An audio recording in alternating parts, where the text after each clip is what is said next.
Kamala Harris suffers the worst week of her campaign as reporters start to actually ask her questions. Better late than never, I guess. The White House gets caught lying about wasting FEMA funds on migrants, and the industry invests in the Harris campaign. Pimps for Kamala. I'm Michael Knowles. This is The Michael Knowles Show.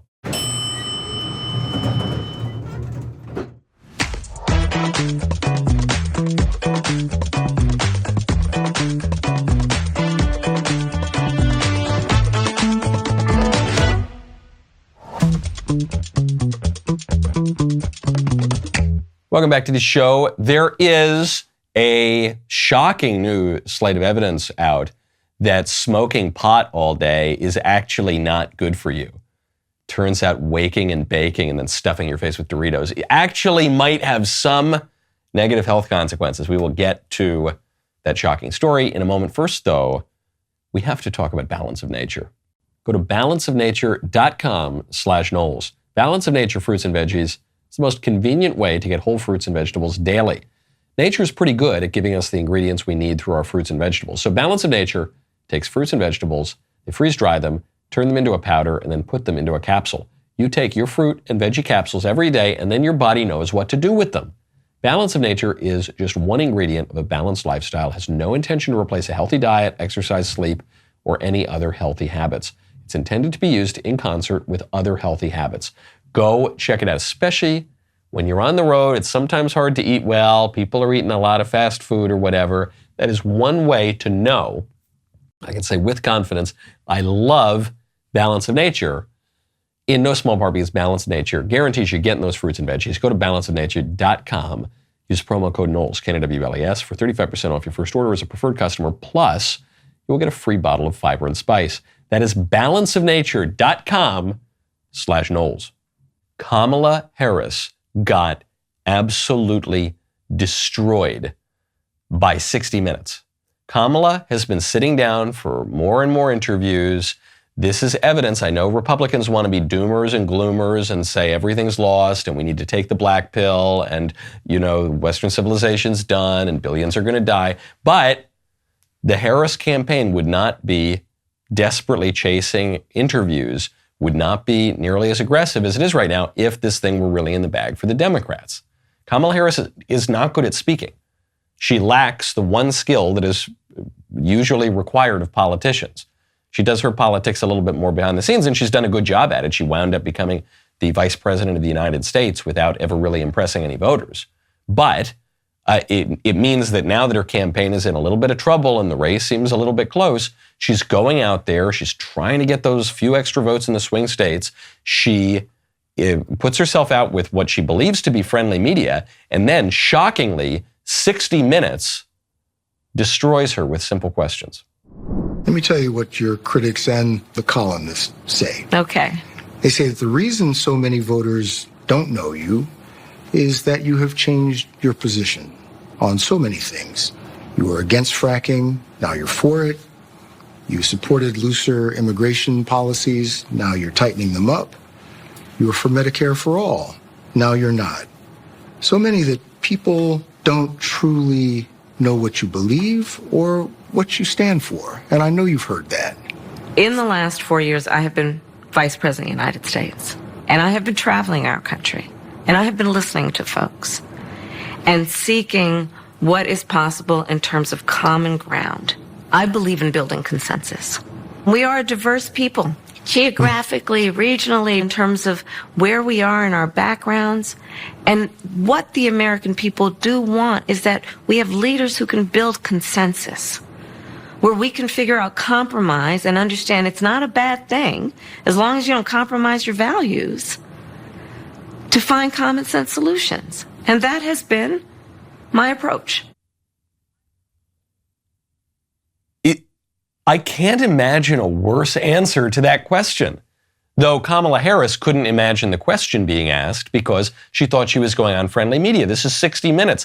This is network TV news. But the question was great. Kudos to, I guess, the one serious journalist over at CBS who says, hey, you've changed your positions radically on like every big issue. So why should voters trust you? Aren't you just a liar? And what does she say? She goes, well, as vice president, I've traveled around a lot. You traveled around a lot? That's why you don't believe in any of the things you campaigned on? That's why you don't believe in anything you previously said you believed in? Well, no, you don't understand, 60 Minutes guy. You see, I listen to people. Oh, so you have no beliefs of your own. You just pander to whichever audience you're speaking to. And now that you've met some larger number of people, you've decided that you're going to pander in this way on an issue rather than in that way on an issue. No, you don't understand, 60 Minutes guy. I seek to build consensus. Okay, well, if building consensus means reversing all of your positions, then you're either, we would say, a pretty radical person, or we would say, you don't have any actual beliefs. You don't have any actual integrity. And really, I guess we would say both of those things at the same time. You are a radical person, you are inclined toward radical policies, but you want to build consensus. That is to say, you want to get elected, you want to convince, you want to be where people want you to be. And the people all reject your policies. So then, because you have no integrity whatsoever, no courage of your convictions, you're just going to flip and tell people what they want to hear if they want to hear the opposite from what you're telling them. Which means, yet again, people have no reason to trust you because there is no evidence that what you say on Monday, you will continue to say on Tuesday. In fact, you've just admitted that you don't have any firmly rooted beliefs. You just say whatever the people want you to say, which shows you that the Democrat accusations against Trump are in fact confessions about themselves. They say that Trump is a populist demagogue, that he's a threat to our sacred democracy because he's just a populist demagogue who says whatever the people want him to say. No, you, Kamala Harris, have just admitted that that is exactly what you are. It wasn't Kamala alone who got destroyed by 60 Minutes. Her running mate, Tim Walz, on actually exactly the same issue, had a similarly weak answer. In your debate with J.D. Vance, you said, I'm a knucklehead at times. And I think you were referring to the time that you said that you were in Hong Kong during the Tiananmen Square unrest when you were not. Yeah. Is that kind of misrepresentation, isn't that more than just being a knucklehead? I think folks know who I am, and I think they know the difference between someone expressing emotion, telling a story, getting a date wrong rather than a pathological liar like Donald Trump. But I think it comes down to the question of whether you can be trusted to tell the truth. Yeah, well, I can. I think I can. I will own up to being a knucklehead at times, but the folks closest to me know that I keep my word. I want to be totally clear. I'm a big, dumb, idiot knucklehead. I want to be totally clear. And what's funny, we were all laughing that Tim Walz is describing himself that way, but he's doing it as a defensive measure because what he's being accused of is just lying to you. And that's different. Being a liar, being a fraud, is much worse than being merely a knucklehead. You don't want to be a knucklehead either. You want to be an intelligent person with integrity, with wisdom, with good judgment. And Walz is saying, okay, that is foreclosed to me. The people definitely don't believe that. But maybe I can say I'm just a oopsie daisy, I'm kind of a dummy sometimes. And then they won't realize that I'm a fraud and a liar and a deceiver. But kudos on Mr. Serious Journalist, the one guy at CBS, for saying, hold on, you said that you were in Hong Kong during the Tiananmen Square, I won't say riot, during the Tiananmen Square assault on people who opposed the communist regime, and you weren't. That was months separated from your trip. And he says, look, I got a date wrong. No, you didn't get a date wrong. You got a date and a location wrong about an extremely important historical event. You wouldn't have accidentally gotten that date wrong. You'd know if you were there or not. I think people know the difference between being kind of a knucklehead and being a liar. Yeah, would you describe it as being kind of a knucklehead or being a liar when you say that you conceived your child via IVF and you did not? Seems to me that falls a little more in the liar category. Would you say it's being, just a little bit of a knucklehead or a liar when you lie about your military rank? Would you say it's being just a little bit of a knucklehead or a liar when you say that you carried weapons into combat and you never did any such thing? You never deployed to a serious war zone at any point in your time in the military. And when you were about to deploy to a war zone, you got out. Is that just, I kind of forgot. I thought I was carrying weapons when I was in China fighting Mao Zedong during the communist revolution there before I went over and fought in Korea. But then I realized I actually was just sitting in Minnesota the whole time. Oopsie daisy, I'm a big knucklehead. No, you're not. You're a liar. You're a pathological liar. And so he, Walz, and Kamala try to say Trump is such a pathological liar. Is he? I don't know. The guy's actually pretty consistent. I think the worst you can say about Trump when it comes to pathological lying is that maybe sometimes he overestimates his crowd sizes, I guess. Often he doesn't. Often he just has huge crowds because he holds very popular rallies. But I guess then you could say, it's a little bit of an exaggeration or something. You're talking with hyperbole like a New Yorker. But the actual pathological lying is coming from the Democrats. I had a friend of mine who absolutely hates Trump said, Michael, what do you make of the mendacity, the sheer mendacity, these lies?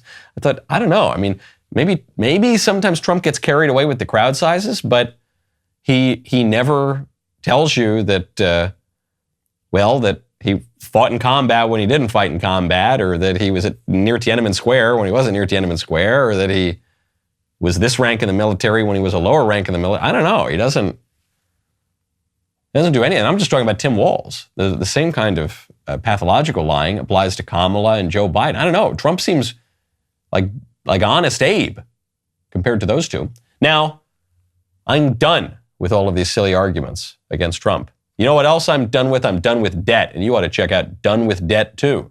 Go to donewithdebt.com. You did not vote for this recession, but you sure as heck are going to pay for it at the pump and the grocery store and with that growing stack of unpaid bills. If you're one of millions of Americans getting crushed with financial stress right now, the solution is donewithdebt.com. Unlike some of the other guys, Done With Debt has created new aggressive strategies designed to get you out of debt permanently without bankruptcy or loans. Done With Debt stands between you and bill collectors. They negotiate with your creditors to write off balances, cut interest, and stop penalties. They have a plan to put more money in your pocket month one and every month until your debt is gone. Best news is that Done With Debt is accepting new clients right now, but you need to hurry because some of their debt strategies are time sensitive and you don't want to miss out. Let Done With Debt hit the debt reset button for you and make your money yours again. But again, this is time sensitive, so you need to visit donewithdebt.com or call 1-888-322-1054 right now. Chat with one of their debt relief strategists for free. Go to donewithdebt.com. That is donewithdebt.com. So Kamala got destroyed. CBS destroyed Kamala. Then CBS destroyed Tim Walz. Then Kamala destroyed herself. Kamala, in the wake of Hurricane Helene, now as Florida braces for yet another hurricane, Hurricane Milton, set to hit, Kamala Harris is whining to CNN that Ron DeSantis has not taken her call to coordinate disaster relief. Governor DeSantis, NBC is reporting Governor DeSantis is ignoring your calls on hurricanes, resources, and help. How does that hurt the situation here? Moments of crisis, if nothing else, should really be the moment that anyone who calls themselves a leader says they're going to put politics aside and put the people first. People are in desperate need of support right now, and playing political games at this moment in these crisis situations, these are the height of emergency situations, is just utterly irresponsible, and it is selfish, and it is about political gamesmanship instead of doing the job that you took an oath to do, which is to put the people first. Madam Vice President, Milton's arrival, what does it mean for resources? Okay, now when I first heard Kamala say this, I'm serious. I thought, okay. She's making a little bit of a point here because we know Governor DeSantis has done a great job in Florida, and he's shown exactly how to handle cleanup and recovery in the wake of a hurricane. He's done a great job there. Tennessee has done a great job. North Carolina, which is run by a Democrat, actually has done a horrible job, a much, much worse job. But still, no matter how good a job DeSantis has done, especially you got another hurricane bearing down, why wouldn't Governor DeSantis take Kamala Harris's phone call? I mean, isn't she right when she says times like this, you really shouldn't be playing politics around disaster relief? And then the thought occurred to me as I was giving Kamala the benefit of the doubt here. The thought occurred to me, wait a second. Kamala's not the president. Kamala's pretending to be the president for the purposes of having the advantages of the incumbency as she runs for president, but she's not the president. Joe Biden's the president. Kamala Harris is not the head of FEMA, for instance. Kamala Harris is not. Hold on a second. What? Kamala Harris has absolutely no role in the hurricane recovery. Why would DeSantis take her call? And we've been laser focused on leveraging all resources available, including from the federal government. And I've been in touch with both FEMA and the president, as well as marshaling all our state agencies and working to support our local communities. And so for Kamala Harris to try to say that my sole focus on the people of Florida is somehow selfish is delusional. She has no role in this. In fact, she's been vice president for 3.5 years. I've dealt with a number of storms under this administration. She has never contributed anything to any of these efforts. And so what I think is selfish is her trying to blunder into this. No. And here's the thing. She has no role. No, she has no role in this process. I'm in contact with the president of the United States. I'm in contact with FEMA director. I'm obviously managing all our state agencies. We're supporting all our local government. And I will say this. I've had storms under both President Trump and President Biden, and I've worked well with both of them. She's the first one who's trying to politicize the storm, and she's doing that just because of her campaign. 100% absolutely right. So you get DeSantis out there saying, look, this isn't my first rodeo. I've dealt with storms before, not even just under this administration, but under the previous one. And I can work with them. And under this administration, Kamala Harris has never picked up the phone. She's never been involved. Now all of a sudden she's involved. Why? She's the vice president. She's not the president. She's not the head of FEMA. Wow. Kamala attacking DeSantis for playing politics with the storm is a confession that that is exactly what she is doing. She is politicizing the storm. This woman, every time you think she can't get any lower, she can't be any more absurd, she goes there. Now, speaking of FEMA, DeSantis is playing nice with the White House as they're managing federal funds, and he's saying, I've worked well with both of them. But FEMA is a complete disaster here. FEMA, the emergency management department under Joe Biden, has totally mismanaged funds, given funds away to foreign nationals, totally outside the purview of the department. And now Mayorkas, who's ultimately in control of FEMA, comes out and says, we don't have any money. We need some more money. Congress, you got to give us money. We gave too much money away to the foreigners that we imported in to try to make it so that Republicans never win any elections again. So oopsie daisy, I'm a knucklehead, but give us more money. The White House realizes this is a huge liability. So Karine Jean-Pierre has done something that a press secretary really never should do. It's like the one thing a press secretary never should do. She has outright lied.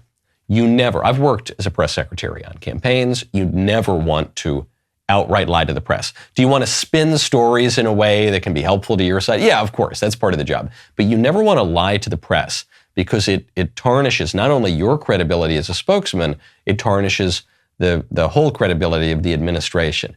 Here is what Karine Jean-Pierre said about FEMA giving money to migrants in October of this year versus September 2 years ago.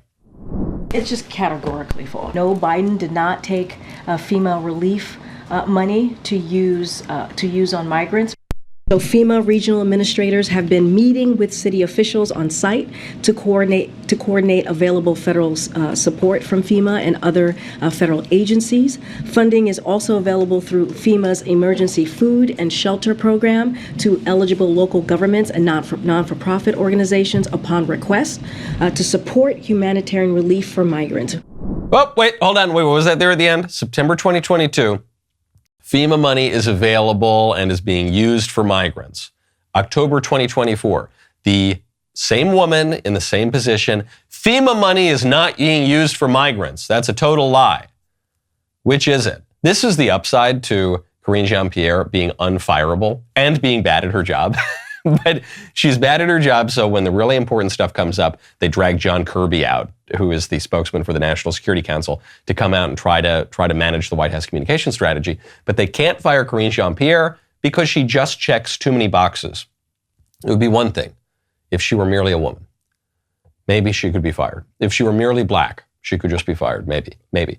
If she were merely a lesbian, she could maybe they could fire her. But she is all of these things. She is totally uncancelable. She is totally unfireable. And so we can see clips not just of the White House spokesman contradicting that office 2 years away. It's the same woman. Same woman, same job, same administration, lying. Joe Biden and Kamala Harris's administration has given your federal emergency management money away to foreign nationals that you don't want here, that don't belong here, that they imported because they want to give Democrats a permanent electoral majority, and they gave all your tax money away, money that was supposed to be used for you. If you ever found yourself absolutely devastated, as so many people have been by this storm, and who we hope not, God forbid, but might be by the storm that's coming, they gave that money away, and now they're lying to you about it. They're also lying to you about abortion, which is why you ought to check out Preborn. Go to preborn.com/Knowles. The left is zealous for the blood of babies, going as far as supporting free abortions at the DNC.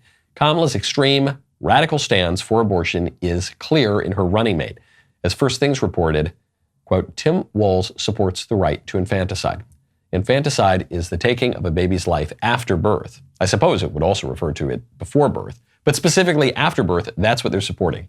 It's insane. The media have dubbed this the abortion election. We've got to stand up to this evil. When you join forces with Preborn, the largest pro-life organization in the country, you are protecting the greatest victims in our society, babies in their mother's womb. Preborn's network of clinics is positioned in the highest abortion areas in the country. They've rescued over 300,000 babies. When a woman considering abortion searches to end her baby's life, Preborn is there. The power of the ultrasound combined with God's love doubles a baby's chance at life. One ultrasound is just $28. 5 ultrasounds are $140. Right now, to donate securely, dial pound 250, say baby. That is pound 250, keyword baby, or you can go to preborn.com/Knowles, preborn.com/Knowles.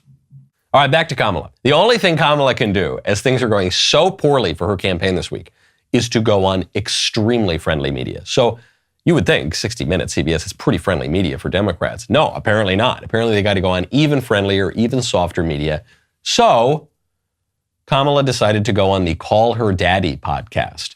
And the only thing that Kamala can talk about, it's not even the issues that a presidential candidate should be able to talk about, the economy, migration, foreign policy, because on every significant issue, the Biden-Harris administration has failed and is underwater in the minds of voters. Hasn't just failed objectively, but has failed to persuade the voters they need to persuade that they've done a good job. So the one issue that the Democrats are running on is abortion. Because though they have failed on abortion in as much as they've encouraged the killing of 1 million babies or more per year in the United States, they've tried to make it easier to kill babies.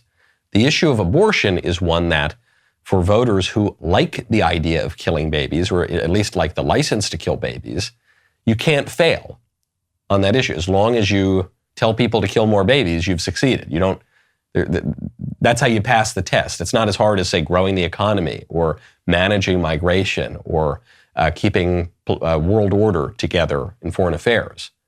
And the Biden-Harris administration, say what you will about them, they have made it easier to kill babies. They have encouraged people to kill babies, and some of their voters really like that fact. So Kamala goes on Call Her Daddy and brags about being the first sitting vice president ever to visit a baby killing site. I have seen girls on the street walk up to men and be like, do you know where a tampon goes? Do you know how many tampons we use? Do you even know how, do you know what a X or Y or Z is of a part of our, and they don't know the answer. I was the first vice president or president to ever in office go to a reproductive health care clinic ever. Really? Yes. Yes. Yes. I didn't know that, but I guess that makes sense. Mm-hmm. To your point. Wow, she's the first sitting vice president ever go to a reproductive health care clinic. Well, hold on. What does she mean by a reproductive health care clinic? Does she mean she's the first sitting vice president ever to visit an obstetrician?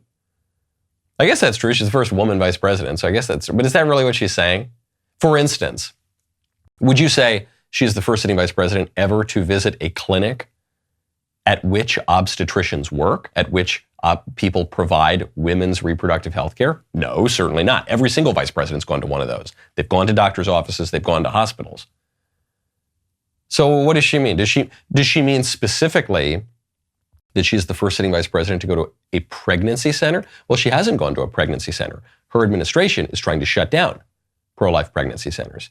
She's saying that she's the first sitting vice president to visit the killing site for little babies, an abortion mill.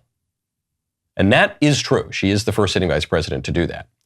There's a reason previous vice presidents haven't done that, because it's generally been considered unbecoming for politicians to go and rejoice in the blood of innocent babies who are being sacrificed on the altar to demons and the false gods of liberal modernity, such as career and individualism and money. Yeah, not to put it too bluntly, but yeah, that's why previous vice presidents haven't done that, because it's considered disgraceful. And Kamala Harris knows it's disgraceful. That's why she has to use that euphemism. I'm the first sitting vice president who's ever visited a reproductive health care facility. It's the opposite of reproduction. It's the opposite of health. It's the opposite of care. It is a facility, I guess. They use the euphemism because they know that the reality is hideous and horrifying. Then she has the audacity to try to correct Trump on his claims about abortion. In the debate, former President Trump claimed that some states are executing babies after birth. Can you just clarify? That is not happening anywhere in the United States. It is not happening, and it's a lie. It's a bold-faced lie. Can you imagine? He is suggesting that women in their 9th month of pregnancy are electing to have an abortion. Are you kidding? That is so outrageously inaccurate, and it's so insulting to suggest that that would be happening and that women would be doing that. It's not happening anywhere. This guy is full of lies. I mean, I just have to be very candid with you. Okay, so it is happening. It's happening in multiple states run by Democrats. It's happening in the state currently run by her running mate, Tim Walz. It is happening because Tim Walz passed a law explicitly removing protections for babies who are born alive and survive abortion, removing the requirement that physicians provide the medical care, and removing the requirement that they're having been born alive and then left to die be reported.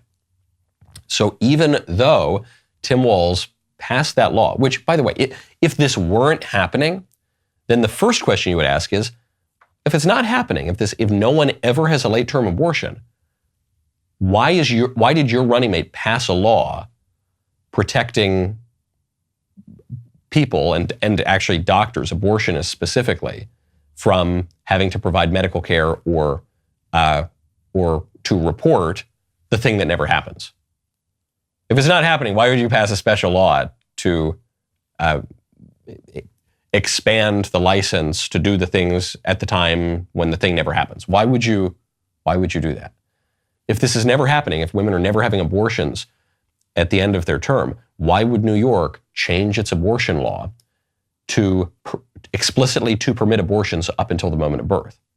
If it's never going to happen, that seems like a big waste of time, doesn't it? Why would New York change the penal code to say that if a murderer murders a woman who is pregnant, it's no longer a double homicide, it's a single homicide? Why would New York change that seems like a big waste of time. Why would New York then celebrate by lighting Freedom Tower up pink? if this were never happening and we're going to have no political effect. This is just like when Nancy Pelosi said she opposed Trump's wall because walls don't work and walls are really cruel. Hold on. If walls don't work, they're not cruel because they have no effect in the world. If walls are cruel, then they obviously work because they keep the foreigners out, which it can't be both simultaneously. But the question then, which Kamala won't be asked, but it's the question that gives away her lies here, that you would want to ask her is, okay, you say women never have late-term abortions. It does not happen. It does not happen in America. It's a lie that late-term abortions happen. Okay, so let's ban them. You should be fine with that, right? Because that'll have no political effect. It won't stop any woman from having any abortion that you say is not happening. See if she says she would do it. She would not do that. Kamala Harris supports zero restrictions on abortion. Tim Walz supports zero restrictions on abortion. Seems like they're expending a lot of energy and a lot of work and a lot of political capital for a thing that isn't happening. But it is happening. They know it's happening. That's why they're not only defending laws, but actually crafting laws that will expand late-term abortion. So, final point on this silly podcast that I've unfortunately now had to listen to 2 clips of for the first time ever. Still on the abortion point, which is in Kamala Harris's mind the only winner for her. Kamala Harris contemplates whether any man has ever had to put up with a law that regulates his body. I want to pose this question more to you and the Daddy Gang, but one of the biggest conversations in this year's election revolves around a woman's body. Yep. I want to take a moment, and can we try to think of any law that gives the government the power to make a decision I know what you're going to ask. about a man's body. Let's No. just No. Is there any law? No. No. No. I know what you're going to have. Is there any law that regulates what a man can do with his body? Ha ha. Boom. Gotcha. Owned, pro-lifers. Now just put aside for a moment that laws to protect babies in the womb are not primarily about the woman's body. They're about the baby's body inside the womb. But just put that aside for a second. Are there any laws that regulate men's bodies? No! I guess other than drug laws, right?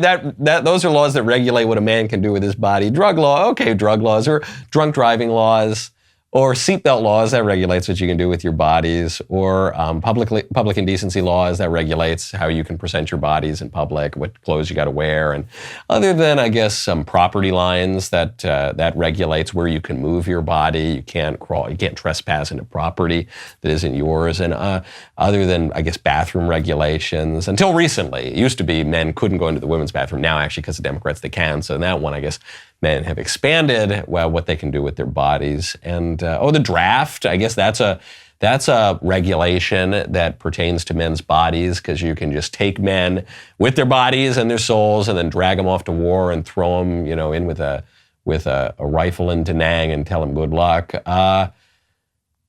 kind of sounds like there's a lot of laws that regulate men's bodies and women's bodies. And, well, because any law is going to regulate your body to some degree or other. Some, it's rather indirect, like tax laws, which have an effect on how you engage in labor, which has a relation to your body. Some laws are a little more direct, like drug laws or the draft. Okay, that really explicitly, directly regulates how you use your body. But human beings are body and soul, so any law is going to regulate your body to some degree, because that's how we do things in time and space.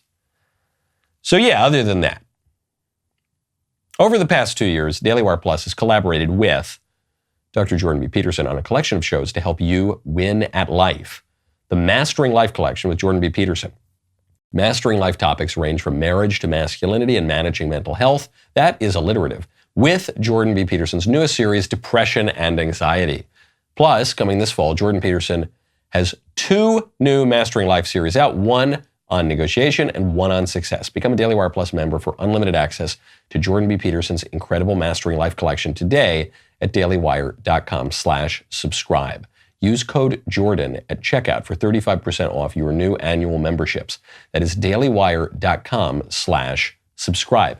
My favorite comment yesterday is from Crystal Abel 8976, who says, unless being paid ridiculous sums, I have no idea on earth why anyone is still on the fence. Trump 2024. I get it. I get why people would support Kamala. People would support Kamala if they have disordered appetites and defective reason. I don't even mean that as like a dunk-own insult. I mean, that's plenty of people.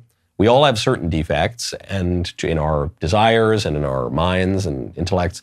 And some people have more than others. So if you have this appetite, if you have this bloodlust to kill babies, and that really matters to you, then you're going to vote for Kamala. And you don't care if the economy is terrible and you can't afford eggs or milk or whatever. You're going to vote for her. If you hate America and you don't want America to have a country anymore and you don't want us to have a border and you want to flood the country with foreigners in a process controlled by criminal cartels, then you're going to vote for Kamala.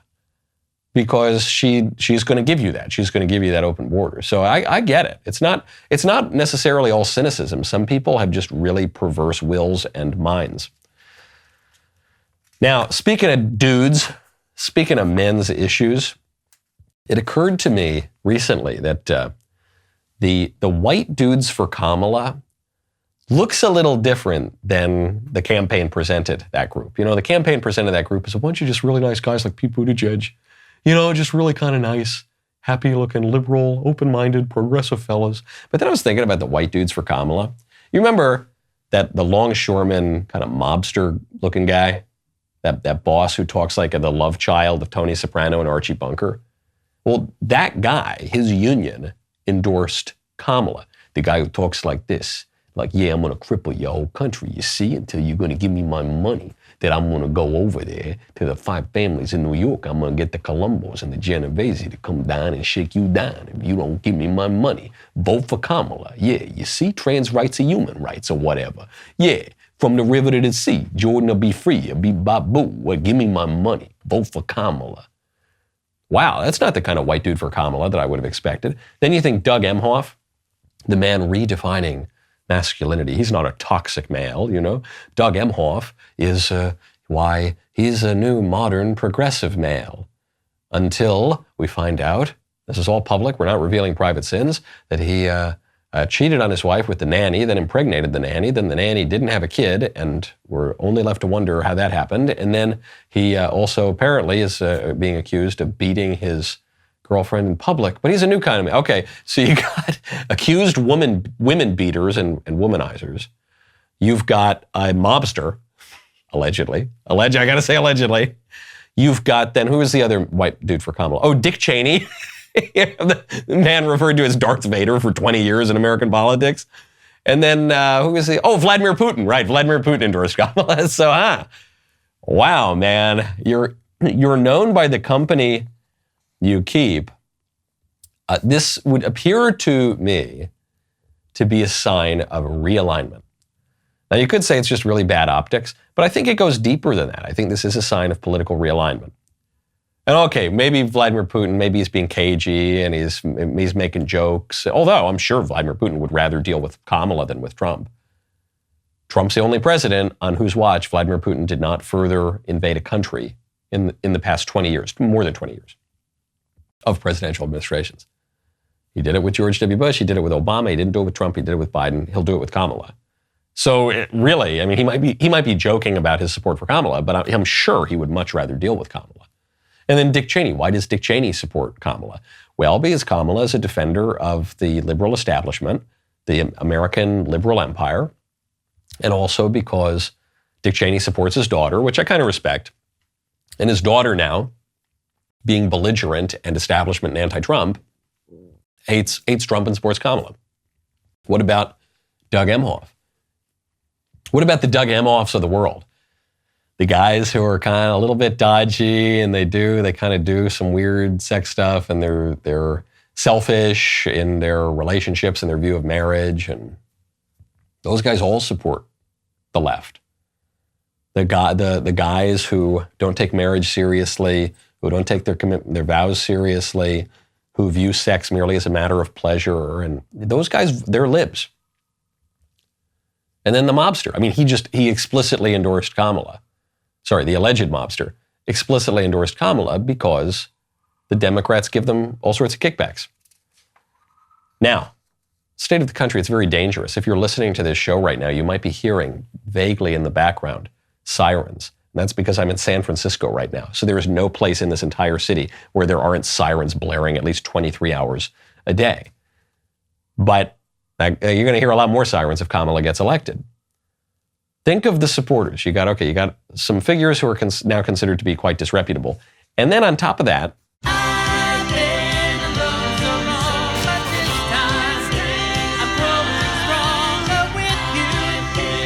okay, there's a story we didn't get to today. It's a really shocking and important story. We're going to have to wait and get to it tomorrow, I think.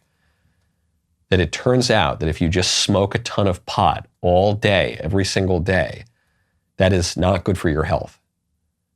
Some people are going to hear that. They're going to say, okay, well, what's the big story? But man, I know people. All right, I know people who will yell at you if you ever suggest that maybe it's not good to the first thing you do when your eyes are pried open in the morning is to just rip some fat and puff the devil's lettuce all day. That might have negative health effects. We'll get to all of that, I guess, tomorrow. Because today's Tuesday. The Membrum Segmentum begins now. I guess it's very fitting for my being in San Francisco to have a Tuesday. Become a member. Use code Knowles, KNWLES at checkout for 2 months free on all annual plans.